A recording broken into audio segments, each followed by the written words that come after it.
It hangs in our night sky, a constant, silent partner to our world. We've written poems to it, sung ballads for it, and planted our flags upon its surface. But what if this familiar celestial body is merely an elaborate disguise for a truth so profound it could unravel everything we know about our place in the universe? What if the moon is not just a rock, but the greatest enigma we've ever faced? This is no longer a fringe question whispered in the dark. It is being seriously debated in the most respected halls of science. In a cutting-edge observatory, an astrophysicist's sharp gaze sweeps across holographic lunar data, a deep unease settling in as he confronts numbers that simply defy natural law. His doubt is echoed in hushed tones by scholars in dimly lit auditoriums, where a forbidden history of suppressed knowledge is beginning to be told. This narrative isn't new. Its roots lie in dusty archives, where an old scientist's trembling hands hold Apollo-era photos that, when overlaid with modern orbital projections, whisper of a truth silenced for decades. The anomalies are everywhere. A graduate researcher, stationed in a high-tech dome, detects strange quasar signals bouncing off the lunar surface, a finding so controversial it's deemed unacceptable. In a sterile laboratory, another scientist examines fragments of lunar schematics, desperate to blow the whistle on what he's found. Deep in an underground bunker, a mathematician's glowing holographic equations prove with chilling precision that the moon's perfect orbit is a natural impossibility, a forbidden calculation that points to an artificial design.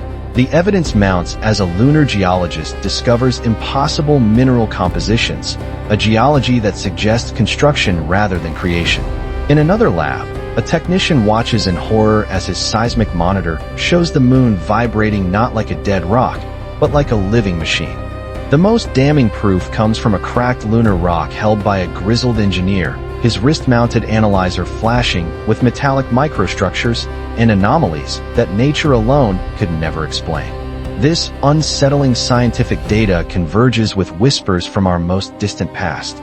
In a desert tent, an anthropologist's holographic overlay illuminates an ancient Sumerian clay tablet that speaks of a time before the moon was in our sky. In a dripping, primal cavern, a linguist translates humanity's earliest records, finding the phrase "ship of the sky." An archaeologist unearths a carved stone bearing strange lunar symbols, while deep in a monastery library, an elderly librarian points to a line in a fragile manuscript, "The moon placed in sky." This cosmic memory is not just written, it is a living tradition. An indigenous storyteller, under a vast desert sky, recounts the sacred narrative of their people's connection to an ark among the stars, a story echoed by a tribal elder who states with haunting certainty that the moon was never truly ours. Fear of this truth has created a shadow world of secrets and suppression. In a bustling newsroom, a journalist, her face a mask of fierce determination, types the explosive question into her augmented reality notepad. Is the moon artificial? She knows she is defying the polished, official narrative fed to the public. That narrative is guarded by powerful forces. A stoic ex-NASA director denies everything in public, while old mission logs projected behind him betray a deep, concealed regret. In a sterile government building, an official sweats under harsh fluorescent lights, his hand protectively on a steel briefcase that emits a faint blue glow, the burden of knowing the truth. Deep in the planet's most secure vaults, a soldier stands guard over a metallic case stamped with Lunar Classified, locking away military secrets from the rest of humanity. But the truth fights to be free. A whistleblower with a gaunt face clutches a glowing data chip in a rain-slicked parking garage, risking everything to let the secret out. An investigative journalist relentlessly pursues the story, knowing that powerful entities want it buried. A young hacker attempts to breach firewalls, seeking files ominously labeled Moon Arc Access. Even the ex-astronauts who walked on its surface are haunted, carrying traumatic confessions too shocking for the public to hear. Somewhere, a female astronaut candidate endures the crushing force of a centrifuge, her body pushed to the absolute limit for a future lunar mission whose true, hidden purpose remains a mystery. The knowledge permeates all of human culture, from the highest art to the deepest fears. A poet on a city rooftop reflects on its silent mystery. In an opera hall, its serene beauty resonates in the music. A philosopher in a marble university hall contemplates the timeless, consensus-shattering questions it poses. Even a child, gazing up at the night sky in pure, innocent wonder, is unknowingly staring at the ancient enigma that defines us. The astronaut standing on its surface feels this most acutely, a claustrophobic dread washing over him as he looks at the Earth, realizing he is standing not on a natural satellite, but on a stage of cosmic importance. The convergence is here. Myth and reality are now one. The shaman channeling a prophecy on a rocky cliff, the mystic performing a ceremony to reveal our cosmic origins, and the radio operator receiving a repeating signal from an impossible source are all speaking the same truth as the scientists and whistleblowers. The story has been hidden in plain sight, in old Apollo blueprints, in the very code of our DNA, in the warnings of ancient warriors, and in the traditions of desert nomads. Now, at the apex of the world, amidst the ethereal glow of the aurora, the final prophecy of this age is spoken, not as a question, but as a chilling, unshakable truth. An elderly prophet looks to the sky and declares what the evidence has shown all along. The moon was not an accident of creation. It was placed there, as a sign. A sign. The prophet's words hang in the frozen air, an apocalyptic revelation. But what if the signs were not just prophecies of the future, but memories of the past? What if the evidence has been here all along, not locked in vaults or hidden in code, but carved into the very foundations of human history? In a collapsed temple chamber, an archaeologist's hands brush away the dust of centuries from a lunar disk, and a holographic overlay reveals its secret. The symbols depict a silver vessel. The discovery resonates with ancient ceremony. Atop a stone pyramid, a priestess performs a ritual invocation, her staff raised toward the massive moon, calling it by its forgotten name, the ship of the sky. The memory was not just performed, it was recorded. In a candlelit chamber, a scribe's trembling hand etches the story onto a clay tablet, the holographic translation spelling out the arrival of the second sun, a historical record disguised as sacred myth. It was passed down through the spoken word, as a tribal storyteller weaves ancient tales of a silver canoe sailing through the stars. The pattern becomes undeniable. From a Mayan priest in a dense jungle clearing, using a glowing obsidian mirror to reflect the moon, to a Greek historian in the ruins of an amphitheater, tracing inscriptions of the goddess Selene riding a chariot across the sky, the story, though cloaked in different gods, remains eerily the same. A shaman's whispered prayer bridges the gap between the human spirit and what he knows to be a celestial machine. An Incan astronomer atop a mountain observatory sees engineered precision in the sacred geometry of an eclipse. A Hopi elder, his face a roadmap of time, tells the story of when the moon came, using glowing sand patterns to form the shape of a crescent ship. High beside a ziggurat, a Sumerian priestess lifts a tablet bearing their own testimony, the silver vessel in the heavens. What was this shared cosmic memory? In a dusty medieval library, a linguist's holographic overlay connects these lunar myths across cultures, uncovering a single, coherent narrative hidden beneath millennia of divergent languages. The memory was preserved in song, as a tribal singer's lunar hymn forms crescent patterns in the very sound waves she creates.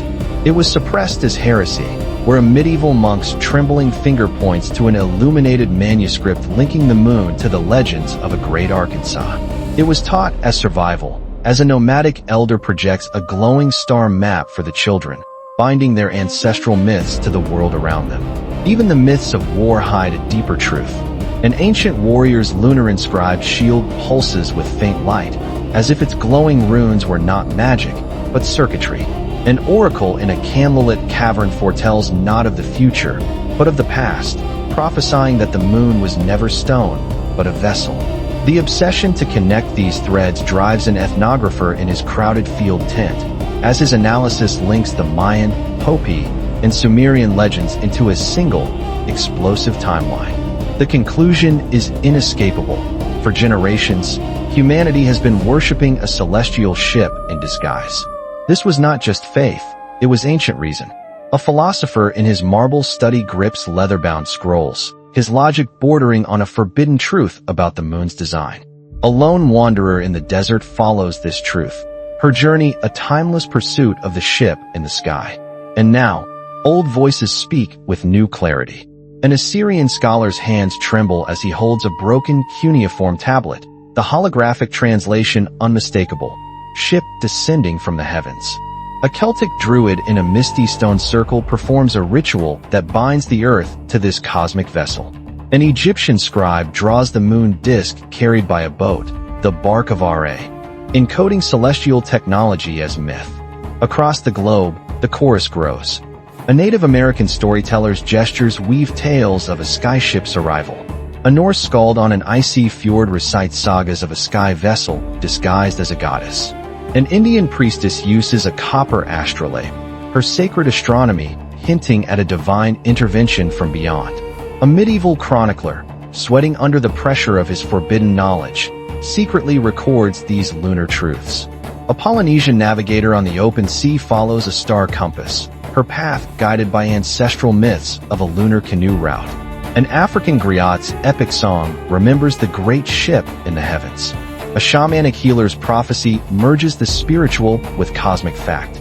Back in the modern world, a scholar of comparative mythology sees the bold synthesis, a single story challenging all of academic orthodoxy. The evidence is not just written, but practiced. An Andean elder grips a stone idol of a moon goddess, the artifact itself a testimony preserved in ritual. A Roman historian in his marble study points to a diagram, chronicling memories of a celestial craft that visited the empire. A Bedouin nomad unfolds an ancient woven cloth depicting a crescent ship, a tradition keeping the cosmic arrival alive. A medieval mystic, gazing into a crystal orb, has a revelation. The moon is not a rock, but a gateway. From the grassy steppes of Mongolia to the cluttered study of a Renaissance thinker rediscovering ancient knowledge, the memory is the same.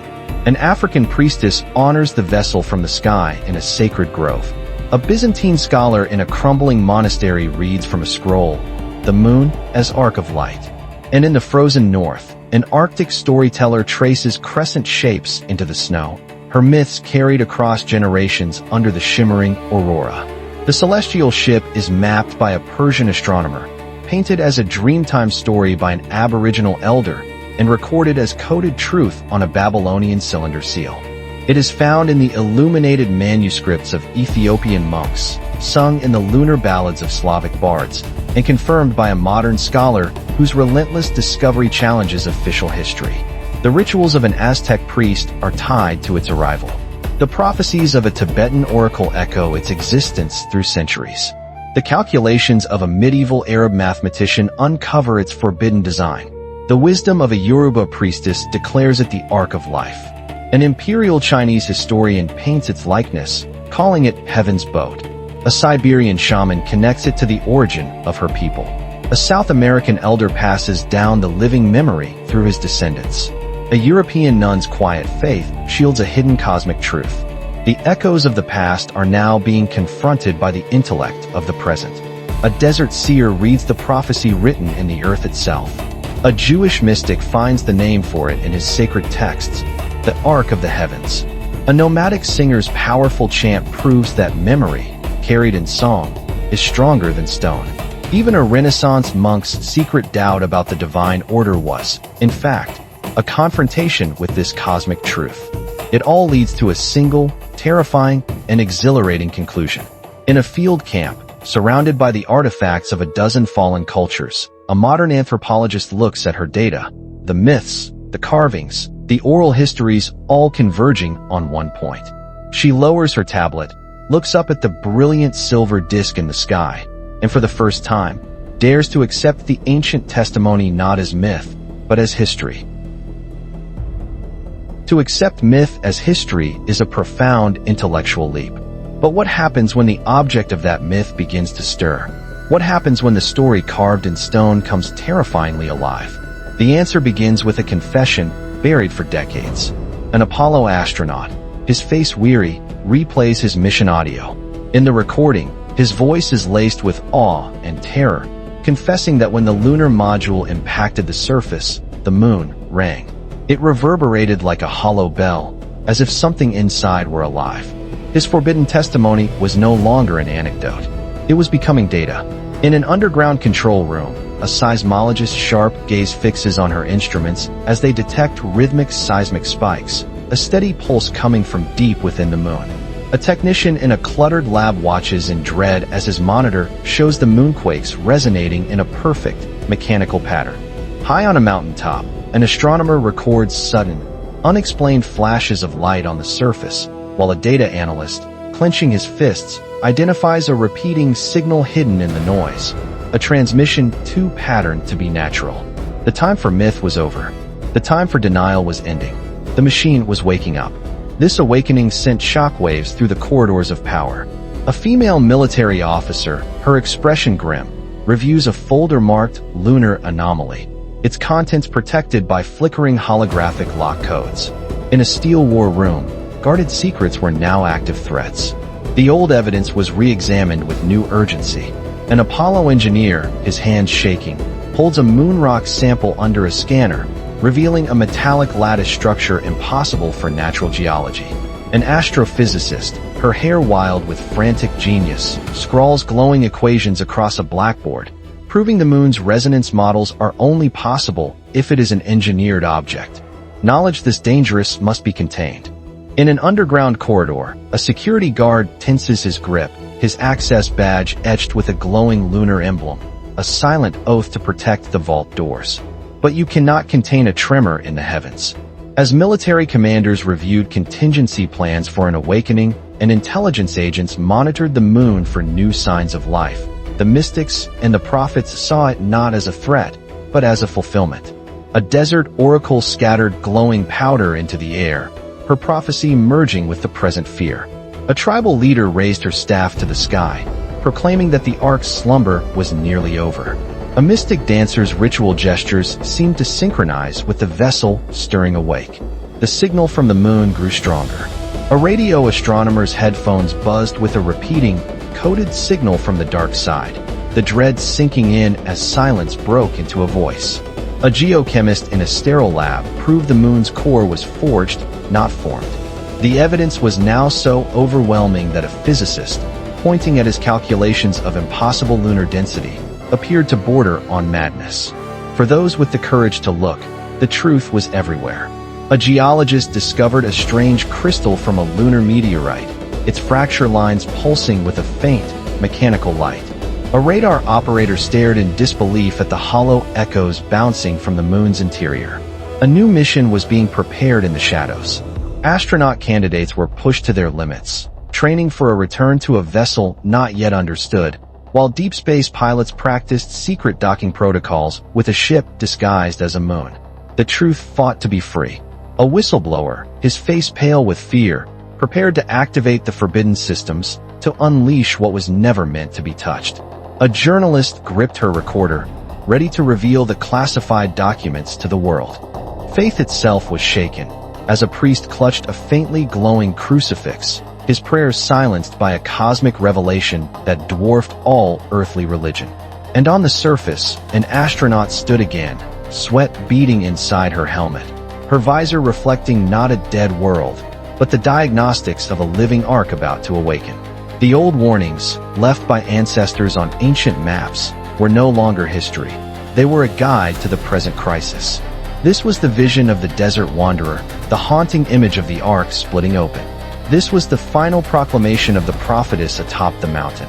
The ark is stirring, and the world must face it.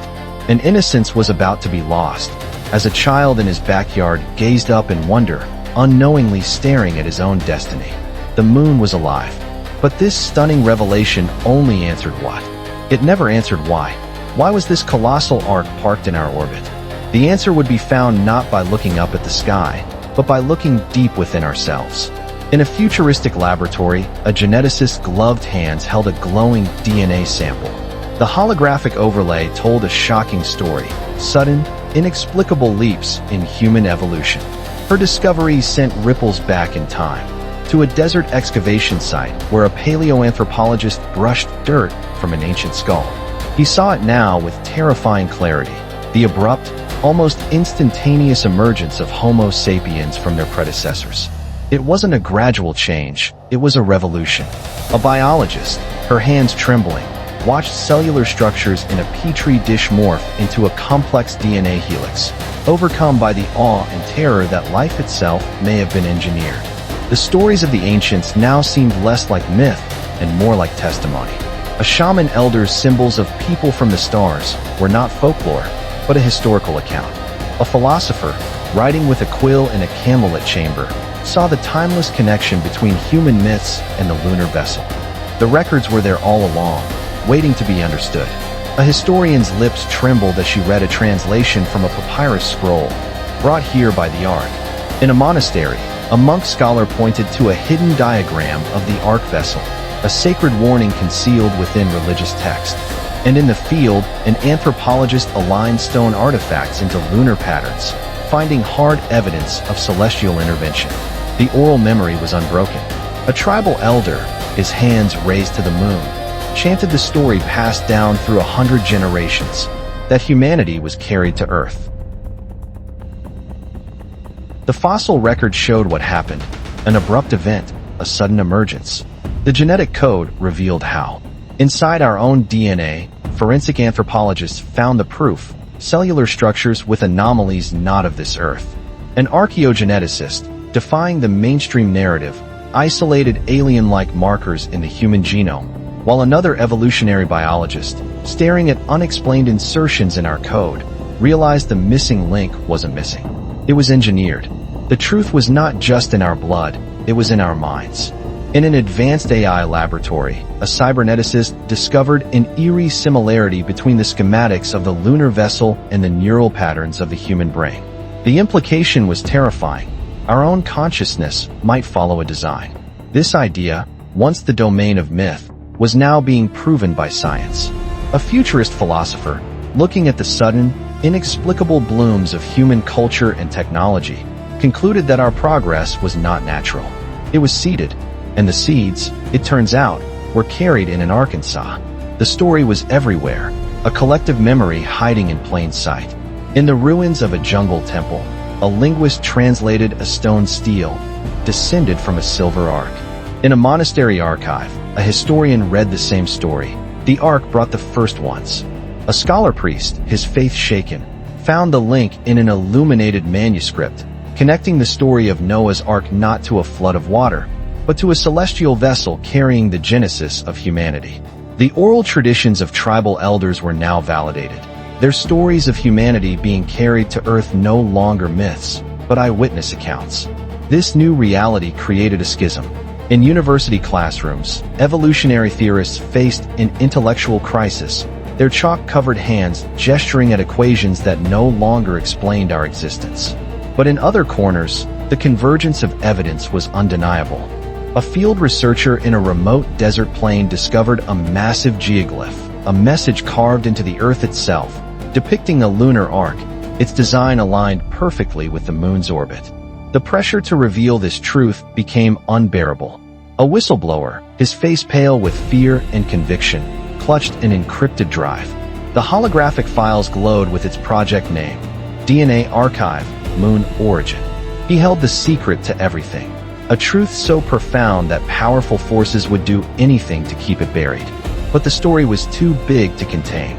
In a futuristic lecture hall, a visionary scientist, his voice ringing with certainty, finally made the bold proclamation. Before a massive holographic projection of human DNA emerging with the lunar arc, he declared that our evolution was not a story of chance, but of design. Humanity had been delivered. The dam of secrecy had broken. In labs across the world, the evidence became irrefutable.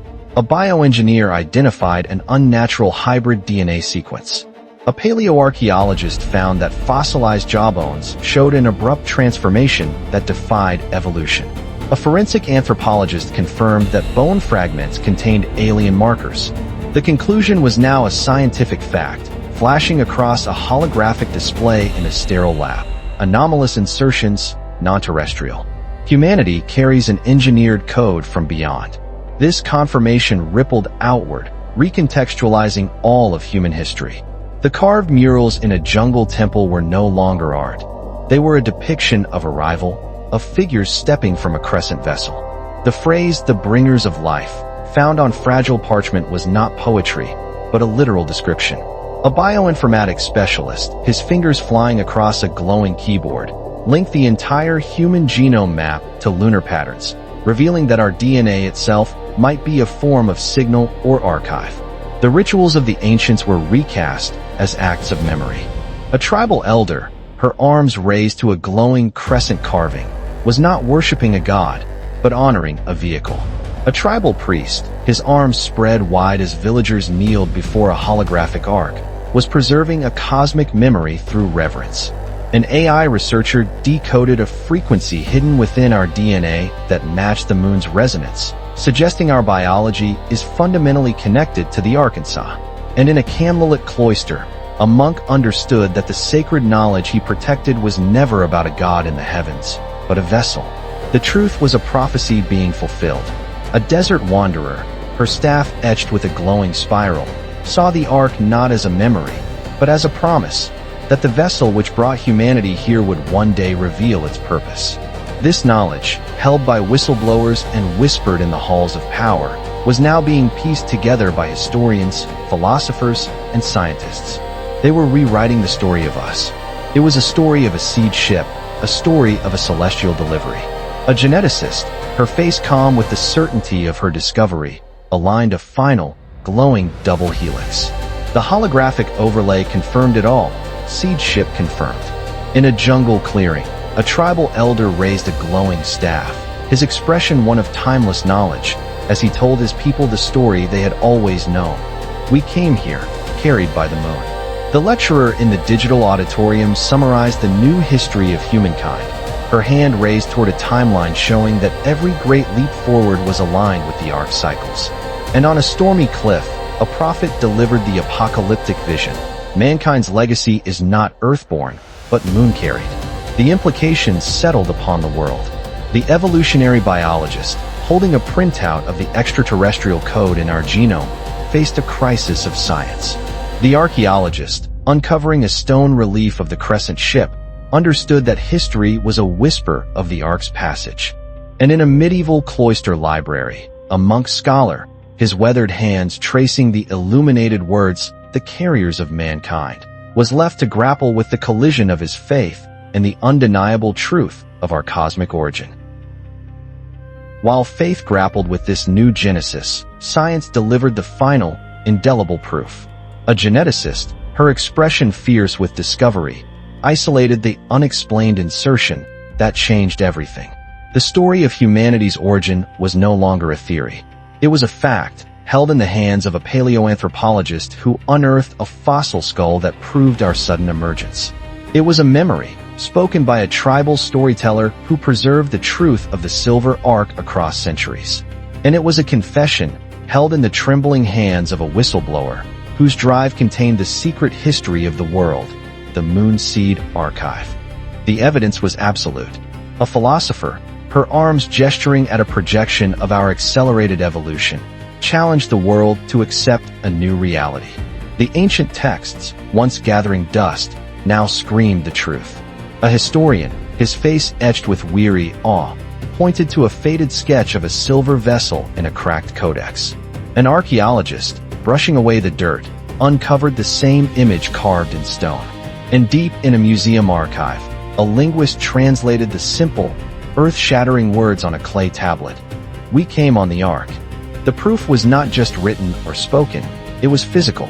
In an excavation pit, a field scientist held a glowing artifact fragment in her hands, the holographic analysis confirming the impossible.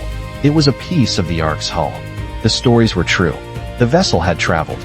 In a biolab, a geneticist confirmed that humanity was the result of genetic seeding. The conclusion was undeniable, a final verdict delivered by science. We are not the children of natural evolution. In a jungle clearing, a tribal elder, embodying generations of wisdom, raised his staff as a holographic arc blazed in the sky above him, his prophecy now declared as history.